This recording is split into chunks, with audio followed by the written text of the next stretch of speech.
Hey, what's going on, everybody? This is Tyrone back with Tech Life and another great article from CNET. I'll leave it in the description down below. It's titled Verizon Home Internet Service, All You Need to Know. So the reason I wanted to bring this up because it's something that I was discussing last night back and forth. And a lot of people recently have voiced their opinion that the T-Mobile home internet is presenting them problems. So some are saying it's the router, it's overheating, it's not the product that they were expecting. They were expecting a far better, more reliable product, and that doesn't seem to be the case now. A lot of people are sending in hardware failure, then they're getting sent another one, and that one is defective. Now they're saying they're getting account credits. They're getting it for free. So this is the reason I wanted to make this video today. So just very briefly to speak on T-Mobile, they are entering a new primary business. So that's a big deal. Why is that a big deal? Because they're venturing off into something that they've never been a part of. If we want to talk pure wireless, I know Verizon, that's their primary focus, but a pure wireless company, like literally 100% pure wireless, has been T-Mobile. They've really never had any other primary businesses. Verizon had Fios. I know their primary focus is a pure wireless play, but they've had Fios. That is a media primary business for them. Media, home internet, and they also offer home phones as well. And we all know AT&T is all the way out there with that. They got primary businesses all over the place. So they're also not a pure wireless.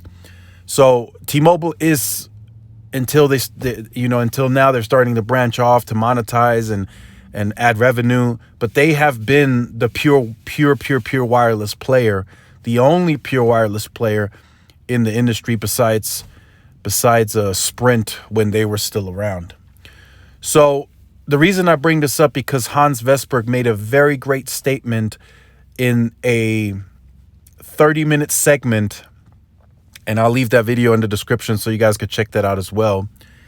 He stated that as we branch off into fixed wireless, so that's how they're actually going to expand to the rest of the United States. So the Fios product hasn't expanded. It's pretty much only like on the East Coast of the United States, like the New York areas. That's where they are the LEC. And I'm sure there's a couple of other states that it's in as well. But they've never expanded it to the Midwest or to the West Coast or Texas. So it's never expanded outside of the footprint that they've had all these years. So they're using fixed wireless to get there. And Hans mentioned something great. He says, as we venture off into fixed wireless, we've had years of experience operating Fios. That is something that T-Mobile does not have. T-Mobile has not had years of experience with anything outside of wireless. So I'm not attaching this to the T-Vision shutdown, but it plays a factor. It really does. They had no experience whatsoever in media. 5 months later, T-Vision is done. I'm not saying that means this is the downfall of T-Mobile, but they've had no experience. They should have done their research. And I'm not saying that they're going to shut down home internet. I think that's the one part of the business that they actually see through, but they're going to have to make some major changes to offset what's about to happen. If these people are starting to come in and voice their opinion, they're sending the routers back, they're getting free credits, and some may even end up canceling the services altogether, that's going to present a major problem for T-Mobile that they will have to correct, and that's going to cost them money. So likely it was either they invest that type of money to keep home internet running or T-Vision. I think it was kind of that.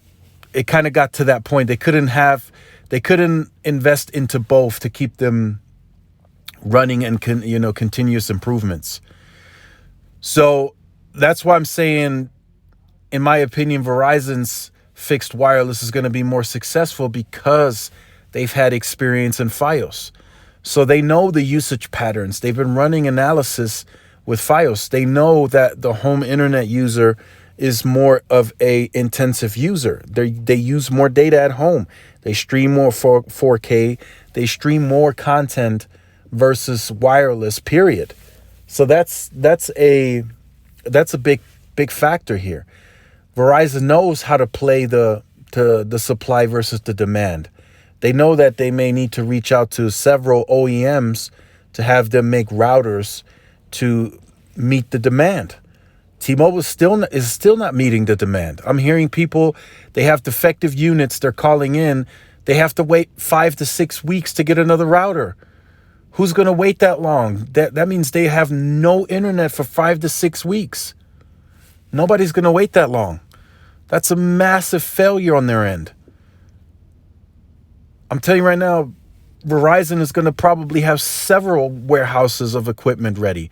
Millimeter wave, LTE ones, newer ones that come with C-band. They're going to have loaded stock ready. And they know that on the network side, they have to make tweaks. They have to include a core to give a home internet user priority. They have to give it its own core because they know there's a lot of usage that can come from this. Terabytes of usage. Yet T-Mobile says that they have capacity to include terabytes of usage as well, but they've really just taken that home internet customer and they've thrown them onto the existing user base. So you're on a tower site fighting with wireless customers for bandwidth. So people have been telling me there are cutouts, there's lag, and there's additional routing issues on the back end that also will need to get corrected by T-Mobile. So a user showing me that a speed test of them getting 800 megabits per second on the home internet connection with T-Mobile, a latency of about 13 milliseconds, and then he sends me video shortly after playing a video game online, and it's lagging. He has severe lag on the game with that type of a connection. And I've had other people show me this as well. Taking them 30, 40 more seconds on T-Mobile to complete the same task that Verizon and AT&T are already done with slower speeds. So there's a lot of correcting that needs to be done for T-Mobile, and I think that's where Verizon excels once again. They've excelled on wireless all these years. They've had a larger network. They've had more intelligence within the network. On the now, they're going to the core virtualization, single RAN infrastructure, moving towards C-band. That will only get better for Verizon. They're using MEC, mobile edge compute. So that's all going to just get better and better and better for Verizon, and they're using their own fiber while we're at it. So that means within the areas that they lay the fiber, they have to have some sort of centralized networking facility.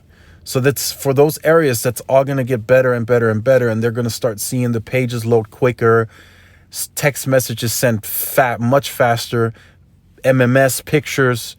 Everything just loads quicker, even on a slower speed, but it's done correctly. And that is exactly what I'm anticipating to happen in this same case. I'm anticipating customers to churn from T-Mobile.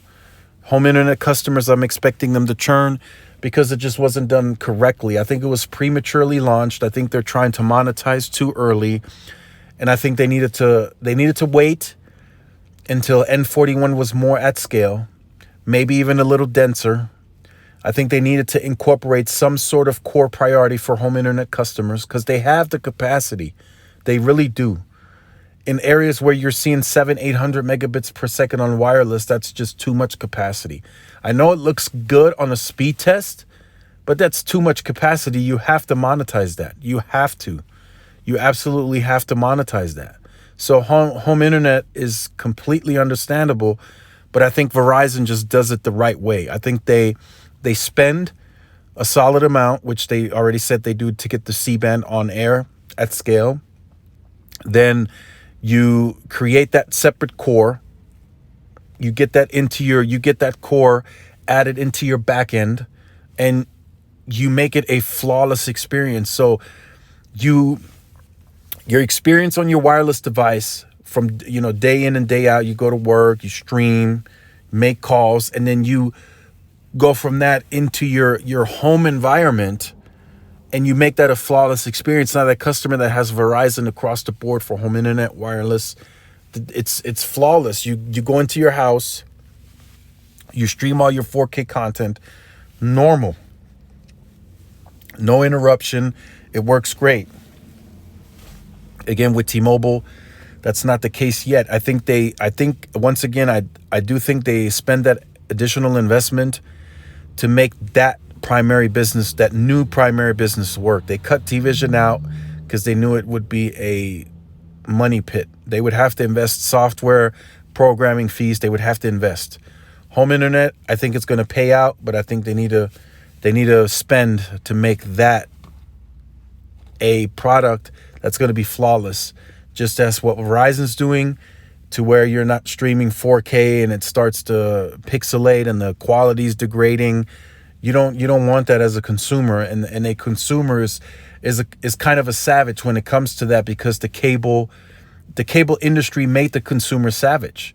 Once you went to no contract and the consumer has issues, they will take that router, the cables, they will go to the nearest office and they will turn it in. I'm telling you, they will send it back.